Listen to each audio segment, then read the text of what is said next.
আমরা জানি আমাদের এই সম্পূর্ণ মহাবিশ্ব একটি বিশাল বিস্ফোরণের মাধ্যমে সৃষ্টি হয়েছিল, যাকে আমরা বিগ ব্যাং বলে জানি। কিন্তু বিগ ব্যাং এর বিস্ফোরণটা কেন হয়েছিল?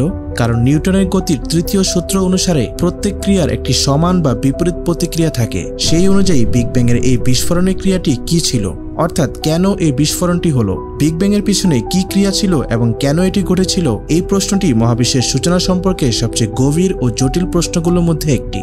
বিজ্ঞান এখনও এই প্রশ্নের চূড়ান্ত উত্তর খুঁজে পায়নি, তবে বর্তমান তত্ত্ব এবং গবেষণাগুলো থেকে কিছু ধারণা করা যায়।